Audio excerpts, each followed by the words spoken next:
광주 국립 5.18 민주묘지.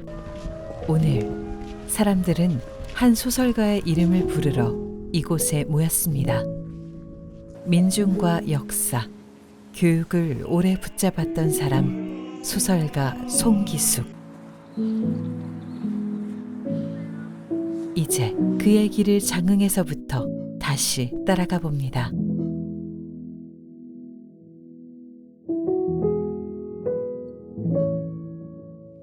전남 장흥군 용산면 포곡마을.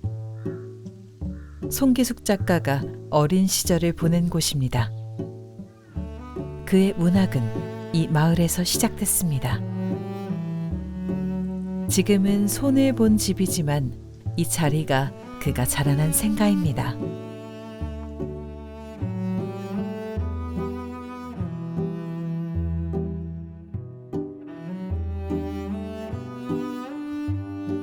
송기숙 선생님은 장흥 중고등학교 6년을 용산 포곡에서 저기 억불산 자포지제를 넘어서 매일 등하교를 했다고 그럽니다.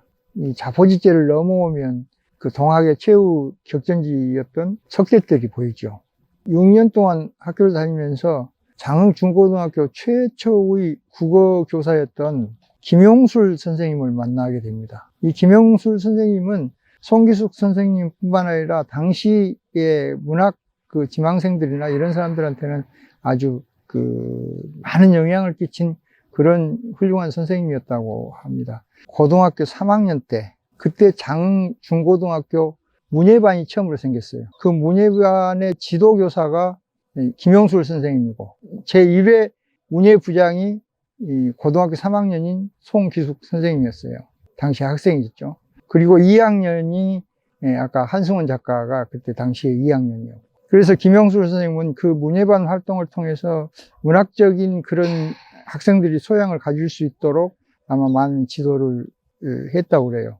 특히 그 사상적으로나 정신적으로 지도를 많이 했기 때문에 송기숙 선생님이 만년에도 항상 이 얘기를 나누다 보면 김용술 선생님의 화제로 이렇게 돌아간다고 하는 얘기를 들었어요.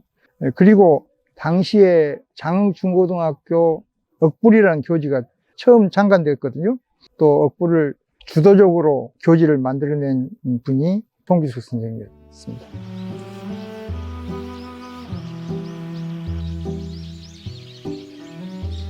그는 자락골을 넘어 학교를 오가며 자랐습니다.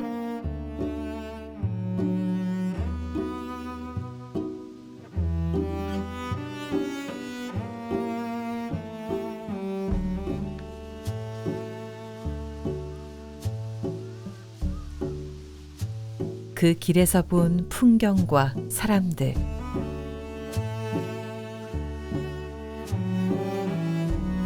그 기억들은 훗날 그의 소설로 되살아났습니다. 그 포곡마을 가보셨다고 그러지만 거기가 아주 산골이고 어떻게 보면 참 가난한 동네이지 않겠습니까, 과거에. 그래서 그 민중들의 삶에 대해서 굉장히 관심을 어렸을 때부터 가지셨던 것 같아요.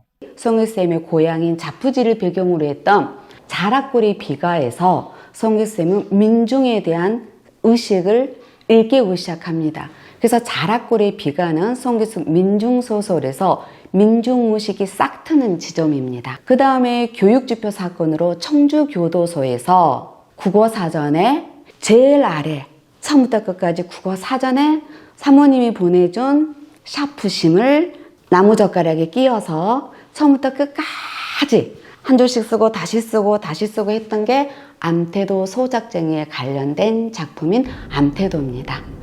전남 신안의 섬 암태도. 1920년대 이 섬에서는 높은 소작류에 맞서 농민들이 싸웠습니다.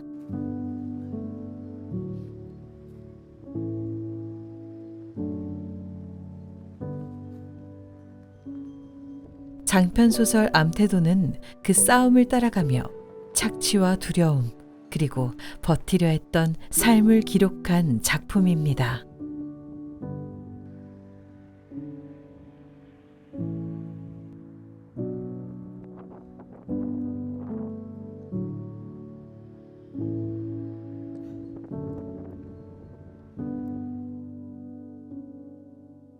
그래서 송기숙이 가장 고민했던 지점은 지식인이란 누구인가? 지식인이란 당대의 권력에 따라서 기생하는 존재인가? 지식인이란 어떻게 살아가야 하는가? 이게 송기쌤의 가장 큰 고민이었는데 암태도의 서태석이라는 인물을 통해서 지식인의 역할에 대해서 아주 잘 드러내고 있습니다. 그리고 마지막이 녹두장군인데요. 왜 송기쌤님이 제목을 동학농민전쟁 전봉준 하지 않고 녹두장군이라고 했을까요? 그 당시에 민중들이 전봉준에게 녹두장군으로 부르면서 전봉준에게 민중들이 자격을 준 거예요. 그래서 이로부터 혁명이 아니라 민중들이 싹 터서 민중들이 선택한 전봉준으로 하여금 앞장서게 했던 거죠. 이것은 또 다른 의미로 전봉준이 잘못하면 민중이 끌어내릴 수 있는 거예요. 그러니까 우리는 동학농민전쟁에서 프랑스 혁명보다 앞선 거죠. 우리 민중들의 의식이 이미 그때 성장했다라는 것을 송기숙은 알았던 거죠. 그래서 저는 송기숙이 녹두장군을 12권을 썼는데요. 정말 모두가 꼭 읽었으면 좋겠어요. 송기숙의 가장 큰 해악성, 그리고 설화를 차용하는 거, 민중 언어, 그 어디서도 볼 수 없는 송기숙만의 문학의 정수, 진수라고 할 수 있는 게 녹두장군이거든요. 장흥은 동학농민군이 마지막으로 싸웠던 자리입니다.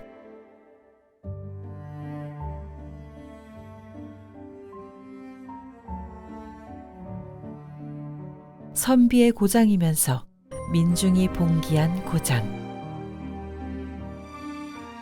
그래서 장흥을 문림의 향이라 부릅니다.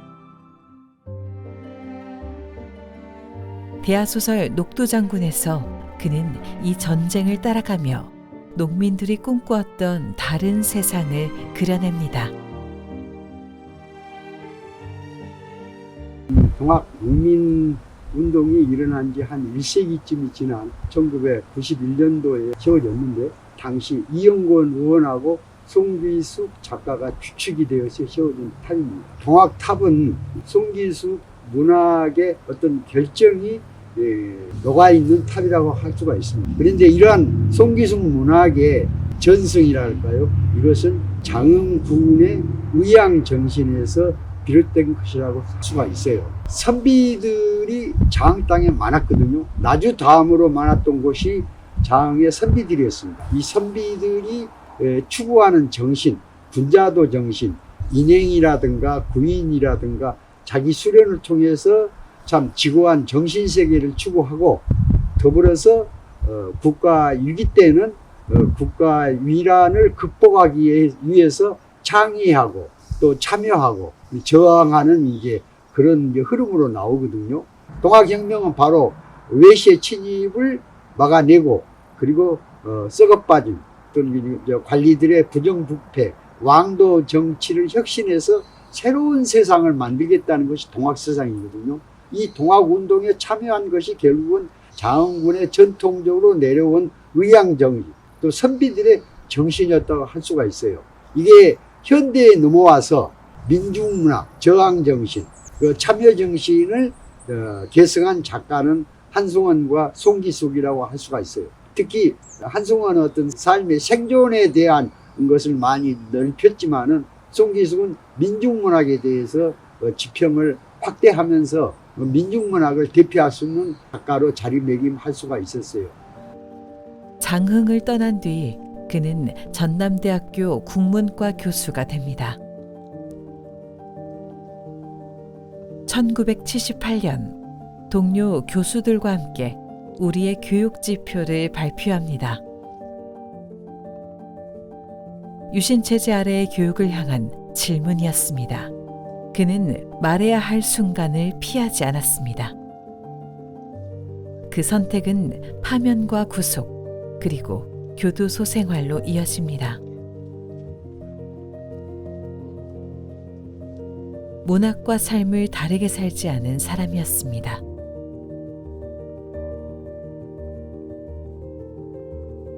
이 나라의 교육에 지표를 세워야 한다. 국민교육 헌장의 문제점을 지적하면서 교육의 민주화를 지창했던 사람입니다. 이전에는 지식인과 시민단체와 모두가 각각 따로따로의 어떤 운동이었다면 송기생 교육지표 사건 이후로 우리나라의 전체 민주주의, 민족운동을 했던 분들이 하나로 어우러지는 그러한 역할을 했던 분이 바로 송기숙 선생님입니다.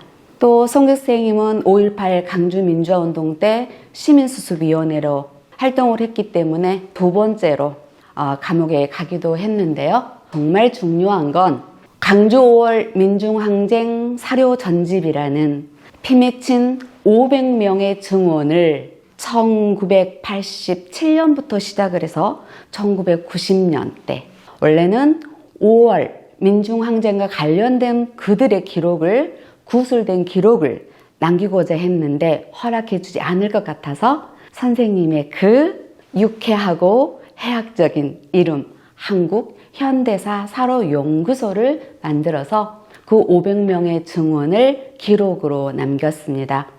송기숙 선생님이 500명의 증언을 기록으로 남겼던 건 글을 쓴 작가로서 또 교육자로서 행동하는 지식인으로서 역사적 사실은 승자의 기록이고 그때 그 진실을 기록하지 않으면 그 진실은 애곡된다는 생각을 했기 때문입니다. 그럴 수 있었던 가장 큰 이유는 애할아버지가 동학 농민전쟁 때 전봉준 장군이 있던 거기까지 700리길을 걸어가서 전투에 참여했던 그 기억이 있기 때문이었습니다. 동학농민전쟁에 관련된 녹두 장군을 쓸 때 관변의 기록과 또 민중의 구술된 기록과 일본의 기록이 너무 달랐습니다. 그래서 선생님은 13년 동안 녹두 장군을 쓰면서 지금 우리가 이 현실에 있는 진실된 기록을 하지 않았을 때 후손들이 잘못된 역사, 왜곡된 역사로 살아갈까 걱정했던 것입니다.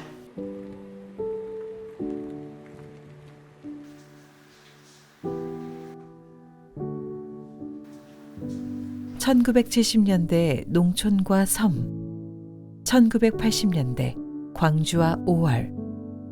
그의 소설은 언제나 민중의 자리에서 이야기를 시작합니다.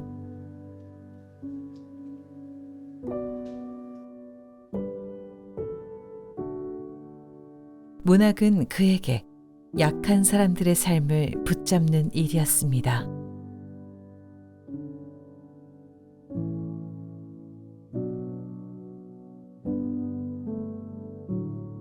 포곡마을에서 시작된 삶은 암태도와 동학, 교육지표와 5월을 지나 지금 이 비석 하나로 남아 있습니다.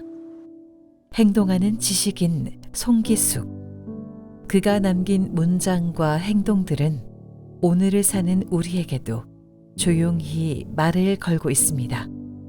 그의 이야기는 누군가 다시 읽을 때마다 새로 시작됩니다.